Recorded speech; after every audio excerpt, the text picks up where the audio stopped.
Welcome everybody to another motocross action video. I'm Josh Mosman, and today we're testing the second most highly anticipated bike of the 2024 season. It's the Yamaha YZ250F.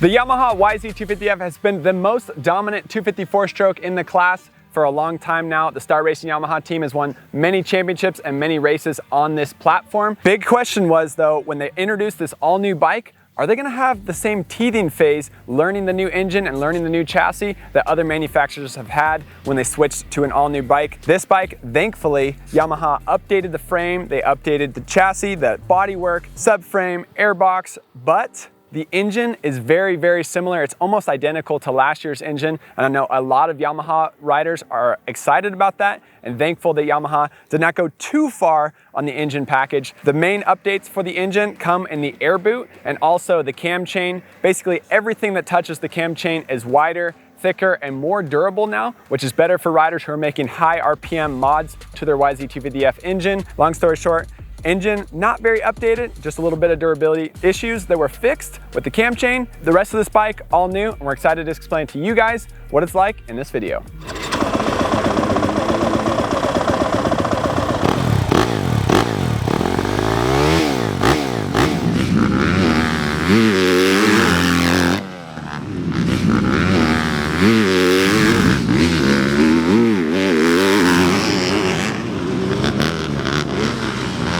Well, new bike day was a good one. Perris Raceway, the track was rented out thanks to Yamaha. And we had a lot of fun riding this new 2024 model back to back with our 2023 bike. Thankful to be able to do that. It makes such a difference to ride the old bike to new bike back to back. There's no better comparison. There's no better way to dissect exactly how this bike works than to compare it with last year's bike. Stock suspension, stock engine, stock muffler, everything stock going back to back on this bike. But before we talk about how it worked on the track, I want to gloss over some of the details. This thing is all new for 2024. As I mentioned at the top of the video, it's basically a YZ450F with a 250F engine. What do I mean by that? The frame, triple clamps, suspension, swing arm, subframe, plastics, wheels, brakes, everything is identical to all of the updates that the YZ450F got last year. You guys know that bike won MXA's 450 shootout in 2023. It almost won the Supercross championship with Eli Tomac at the top of the food chain on that bike. Long story short, Yamaha completely revolutionized their YZ450F last year, and now they've brought that platform over to the 250F. Let's gloss over some of the details.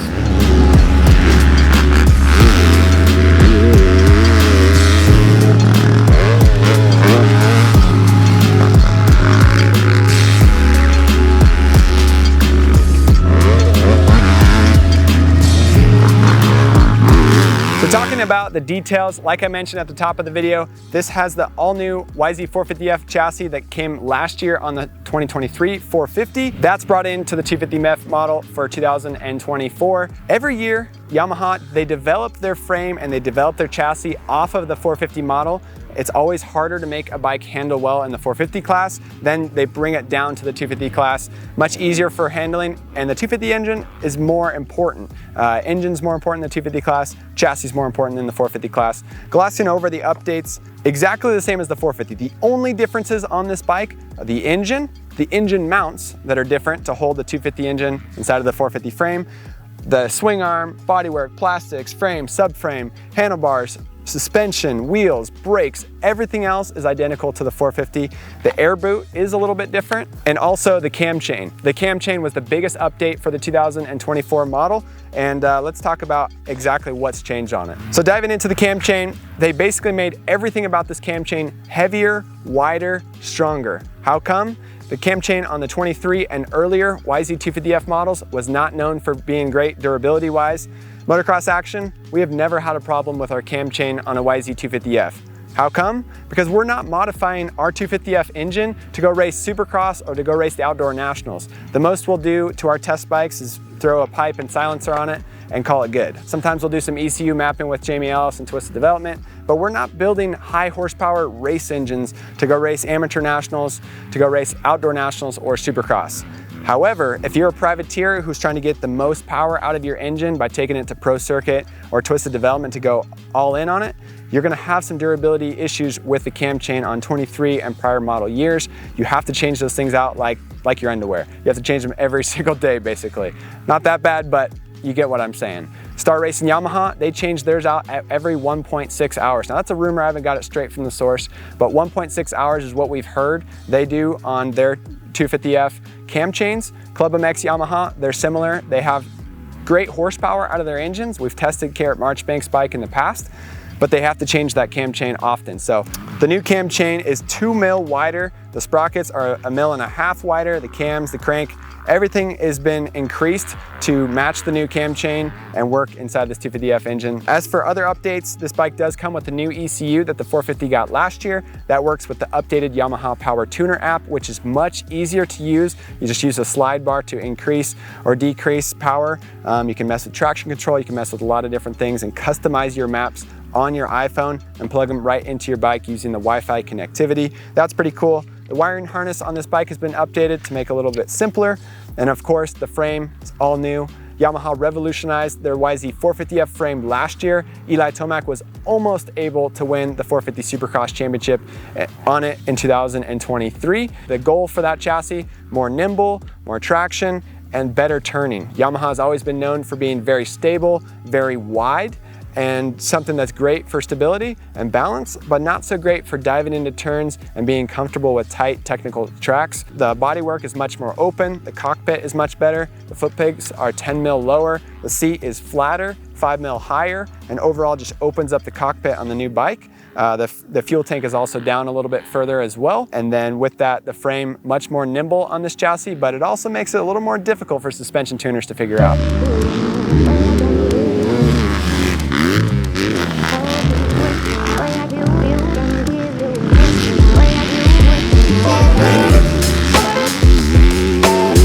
So Yamaha had the track rented out for us today. Beautiful conditions. They ripped it nice and deep, which made it for some great testing, great ruts, and it really bogged down the engine and made it really focus on that low RPM grunt, which Yamaha has always been known for having a great low RPM horsepower and low RPM torque coming out of corners. We brought our 2023 YZ250F out here to compare it. Bone stock suspension, bone stock engine. The bike probably has around 50 hours on it, but it's still very stock, right? This bike is fresh, stock to stock, 24 versus 23. We were the only media outlet out here that was doing that. And I honestly think it's a game changer. It's the only way I'm able to tell you guys exactly how this bike's changed. And for me, it was a huge difference between the two models today, especially right away with the cockpit. The new 2024 model, much thinner and much skinnier at the front, much lower. I mentioned it, 10 mil. These are actually 5 mil lower and 5 mil further back as far as the foot pegs go. The seat is higher. It makes the seat height 15 mil taller. And overall, the middle of the seat is a little bit taller as well. So more of a flat cockpit. You sit over the bike rather than into the bike. The YZ250F for 23 and earlier, you kind of sit in it like a bucket. Some riders like it. Personally, I don't. Suspension-wise, the old bike is like a couch. It's like a Cadillac. It handles extremely well, super balanced, the 23 model, and easy to go straight and find your rut and stick right in it. This 23 model, I was dancing around quite a bit today. We had to change the sag and change some clicker settings to try to get a little more comfort out of it. It's something that we're gonna have to continue working on. I'll have MXA's Dennis Stapleton talk about it here in just a second. The biggest difference though is YZ250F for 2024. It is louder and it's actually a little bit slower off the bottom end because of that cam chain. This new cam chain, wider, heavier, it takes more energy and more power to spin it up.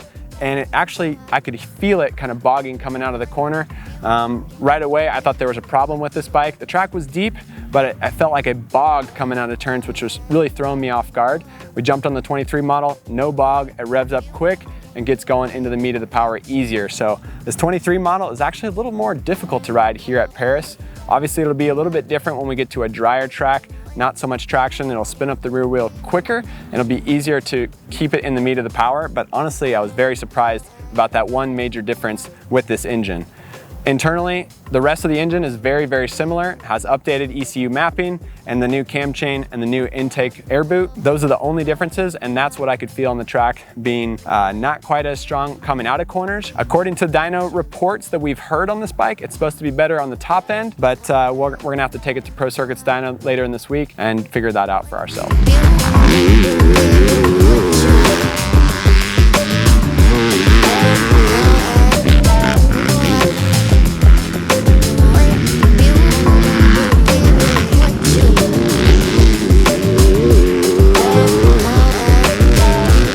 So MXA's test rider, Dennis Stapleton, he helped us yesterday when we tested Ken Roxon's factory Suzuki. That video is out now if you haven't seen it yet.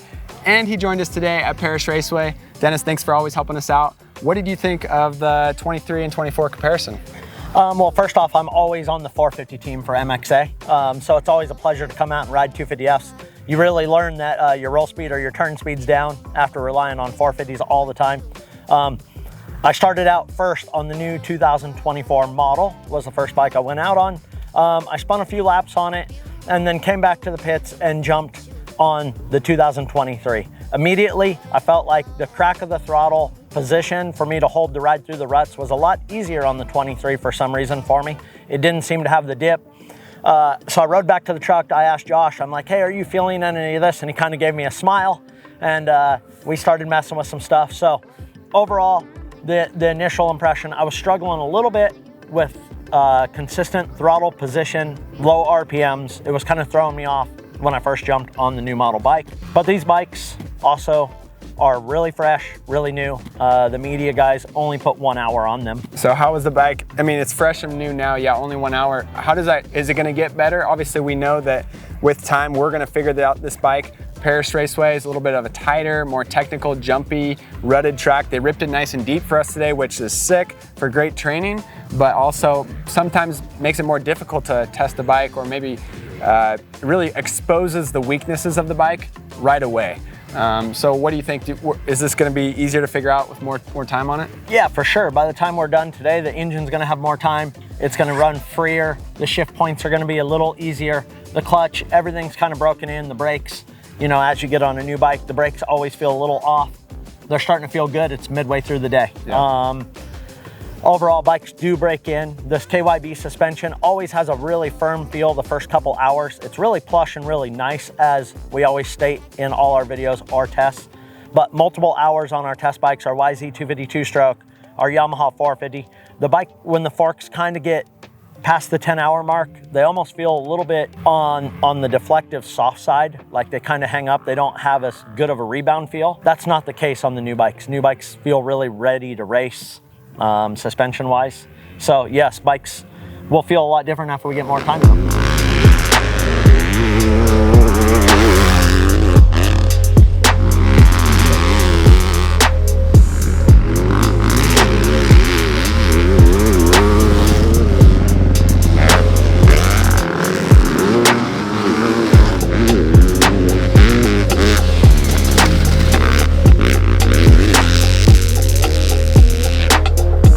All right, so obviously today is day one of testing. This is our tested video, but we'll have more time before we write the magazine article and before we do our full MXA 250 shootout, which is coming very soon. But first impressions, this bike was harder to handle and harder to ride than I expected. Obviously, we will put more time on it. We'll get the settings dialed in and we'll ride different tracks to get more comfortable. But I was really surprised how difficult it was for me to get comfortable through the corners without dabbing my foot. You guys will see on some of these videos, I was dabbing my foot in the corners. The 450 is a little more twitchy on the front end, but with the 250 engine, less rotating mass, a lot slower, obviously always handles easier on a 250F. Any handling quirks that a 450 have are usually a lot less on a 250, so I was kind of surprised that I was having a difficult time today. What did you think, Dennis? Well, yeah, first off, I felt like it was really hard to just get the entrance. I didn't have really good front tire planted feel from the braking to the acceleration point. I was a little bit hesitant. So I rode back to the truck. Steven and the guys were able to change fork position. We tried a high-speed change.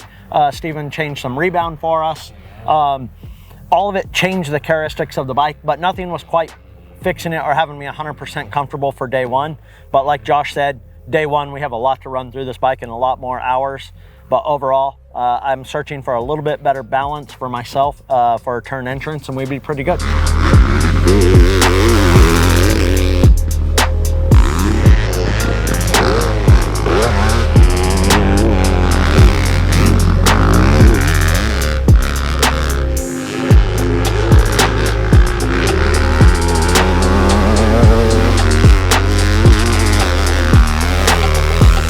So overall, it's been a busy week for the MXA Wrecking Crew. We spent 3 days at the LA Coliseum last week.